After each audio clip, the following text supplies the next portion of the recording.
Taste the Daily.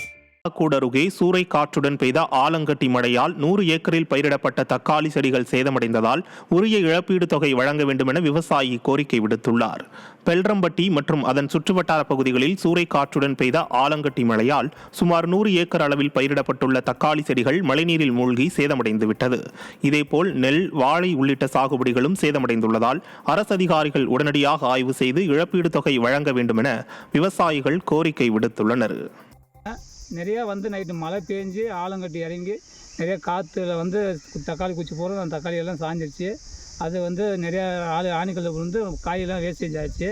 எங்களுக்கு தக்காளி நிறையா செஞ்சு கொடுங்க. எங்களுக்கு எந்த ஒரு அதிகாரிகளும் முனிசிபோ இருக்கட்டும், உதாரியாக இருக்கட்டும், யாரும் எங்கள் தோட்டத்தை பார்க்கல.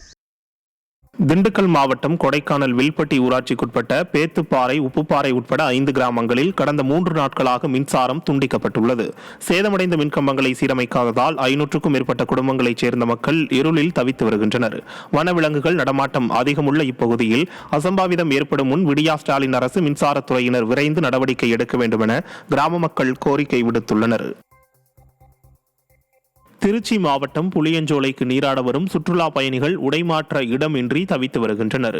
கொல்லிமலை பகுதியில் உற்பத்தியாகும் அருவியிலிருந்து மூலிகை நீர் வருகிறது என்பதால் புளியஞ்சோலையில் நீராடுவதற்காக சுற்றுலா பயணிகள் அதிக அளவில் ஆர்வம் காட்டி வருகின்றனர். தற்போது கோடை விடுமுறை என்பதால் சுற்றுலா பயணிகளின் வருகை வழக்கத்தை விட அதிகரித்துள்ளது. இந்த நிலையில் நீராடிய பின்பு உடை மாற்றுவதற்காக கடந்த அதிமுக ஆட்சியின் போது கட்டப்பட்ட கட்டடம் இதுவரை திறக்கப்படாமல் உள்ளதால் விடியா ஸ்டாலின் அரசு உடனடியாக கட்டடத்தை மக்கள் பயன்பாட்டிற்கு கொண்டு வர வேண்டும் என கோரிக்கை எழுந்துள்ளது. நாகப்பட்டினம் மாவட்டம் வேதாரண்யம் பகுதியைச் சேர்ந்த 23 மீனவர்கள் மீது இலங்கை கடற்கொள்ளையர்கள் தாக்குதல் நடத்தியதை கண்டித்து மீனவர்கள் வேலைநிறுத்த போராட்டத்தில் ஈடுபட்டனர். ஆறுகாட்டுத்துறை கிராமத்தைச் சேர்ந்த 4 மீனவர்கள், செருதூர் மீனவ கிராமத்தைச் சேர்ந்த 5 மீனவர்கள், வெள்ளப்பள்ளம் பகுதியைச் சேர்ந்த 5 மீனவர்கள் உட்பட மொத்தம் 23 மீனவர்கள் மீது இலங்கை கடற்கொள்ளையர்கள் தாக்குதல் நடத்தியுள்ளனர். இதில் காயமடைந்த 21 மீனவர்கள் மருத்துவமனையில் சிகிச்சை பெற்று வரும் நிலையில் இலங்கை கடற்கொள்ளையர்கள் தாக்குதலை கண்டித்து 27 கிராமங்களைச் சேர்ந்த மீனவர்கள் கடலுக்கு செல்லாமல் வேலைநிறுத்த போராட்டத்தில் ஈடுபட்டனர். தமிழக மீனவர்கள் மீது இலங்கை கடற்படை மற்றும் கொள்ளையர் தாக்குதலுக்கு நிரந்தர தீர்வு காணும் விவகாரத்தில் விடியா ஸ்டாலின் ஆட்சி தோல்வியடைந்து விட்டதாக விமர்சனம் எழுந்துள்ளது. பெரம்பலூர் அருகே கல்லாற்றில் மின்சாரம் பாய்ச்சி மீன்பிடிக்க முயன்ற இளைஞர்கள் 2 பரிதாபமாக உயிரிழந்தனர். தொண்டமான்துறை கிராமத்தைச் சேர்ந்த தினேஷ்குமார் மற்றும் ரஞ்சித் ஆகியோர் கல்லாற்றில் மீன்பிடிக்க சென்றுள்ளனர். ஆற்றில் மின்சாரத்தை பாய்ச்சினால் மீன்கள் மயங்கி மேலே மிதக்கும் என்பதால் அதற்கான ஏற்பாடுகளை செய்துள்ளனர்.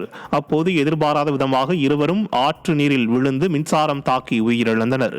மிகவும் ஆபத்தான வகையில் தண்ணீரில் மின்சாரத்தை செலுத்தி மீன்பிடிக்கும் வழக்கம் இப்பகுதியில் இருப்பதாகவும் இதை தடுக்க இனியேனும் அரசு நடவடிக்கை எடுக்க வேண்டும் எனவும் மக்கள் கோரிக்கை விடுத்துள்ளனர். மணல் குவாரிகளை திறக்காத விடியா ஸ்டாலின் அரசை கண்டித்து வரும் 23ஆம் தேதி முதல் காலவரையற்ற போராட்டத்தில் ஈடுபட உள்ளதாக தமிழ்நாடு மணல் உரிமையாளர் கூட்டமைப்பு அறிவித்துள்ளது.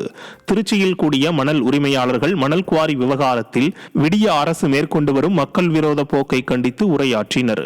பின்னர் செய்தியாளர்களிடம் பேசிய மணல் லாரி உரிமையாளர்கள் கூட்டமைப்பின் நிர்வாகி யுவராஜ், மணல் குவாரிகளுக்கான அனுமதி காலத்தை 30 ஆண்டுகளாக நீட்டித்து பிறப்பித்த உத்தரவை திமுக அரசு திரும்ப பெறும் வரை போராட்டத்தில் ஈடுபடுவோம் என எச்சரித்தார்.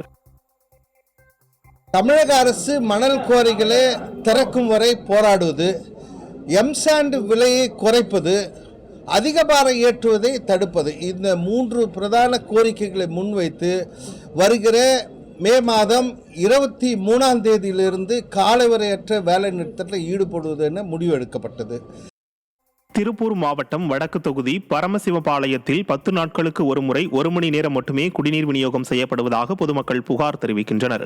அதிமுக ஆட்சியில் கட்டப்பட்ட 90,000 லிட்டர் கொள்ளளவு கொண்ட தொட்டிகள் இருந்தும் இப்பிரச்சனை நீடிப்பதாக கூறிய பொதுமக்கள் வாட்டர்மேன் அப்புசாமி முறையாக குடிநீர் விநியோகிப்பதில்லை என்றும் குற்றம் சாட்டினர். இதுகுறித்து விரைவில் நிரந்தர தீர்வு காண வேண்டும் என அப்பகுதி மக்கள் கோரிக்கை விடுத்துள்ளனர். இதேபோல் ஈரோடு மாவட்டம் ஆனந்தம்பாளையம் ஊராட்சியை அடுத்த அண்ணாநகர் பகுதியிலும் குடிநீர் முறையாக விநியோகிக்கப்படுவதில்லை என்று குற்றச்சாட்டு எழுந்துள்ளது. இந்த நிலையில் தஞ்சாவூர் மாவட்டம் பாபநாசம் அருகே குடிநீர் குழாயில் உடைப்பு ஏற்பட்டு தண்ணீர் முழுவதும் ஆற்றுப்பாலத்தின் மேல் பரப்பில் பெருக்கெடுத்து ஓடி வீணாகிறது. ஸ்டாலின் ஆட்சியில் குடிநீர் விநியோகம் முறையாக விநியோகிக்காமலும் பராமரிக்கப்படாமலும் இருப்பது இதன் மூலம் வெட்ட வெளிச்சமாகியுள்ளது. சென்னை அருகே மயானத்தை ஆக்கிரமித்து பிளாஸ்டிக் கழிவுகளை எரிக்கும் சென்னை மாநகராட்சிக்கு தென்மண்டல தேசிய பசுமை தீர்ப்பாயம் கடும் கண்டனம் தெரிவித்துள்ளது.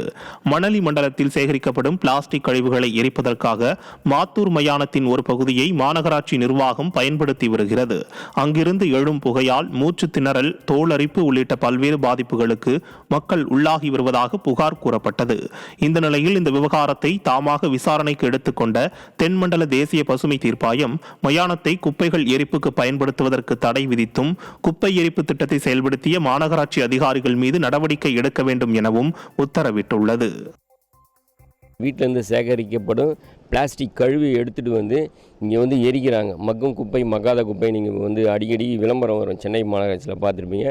இங்கே மக்காத குப்பை வந்து எரித்து அதுலேருந்து வெளியாகிற வந்து நுண் துகள்கள் வந்து இந்த பகுதியில் இருக்கிற வந்து நரம்பு மண்டலம், சுவாச மண்டலம் மற்றும் தோல் சம்பந்தப்பட்ட வியாதி, கேன்சர் போன்ற எல்லா வியாதியும் இருக்குது. ஒரு சென்னை மாநகராட்சி எப்படி இந்த மாதிரி வந்து குடியிருப்பு பகுதியில் சட்டவிரோதமாக இப்படி ஒரு தொழிற்சாலை நடத்துக்கு அனுமதி கொடுத்தாங்கன்னு தெரியல.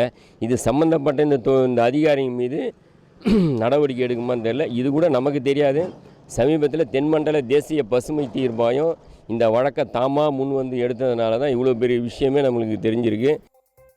சிவகங்கை மாவட்டம் சிங்கம்புணரி தாலுகா அரசு தலைமை மருத்துவமனை வளாகம் குப்பை கிடங்காக மாறி துர்நாற்றம் வீசி வருவதால் நோய் தொற்று ஏற்படும் அபாயம் ஏற்பட்டுள்ளது.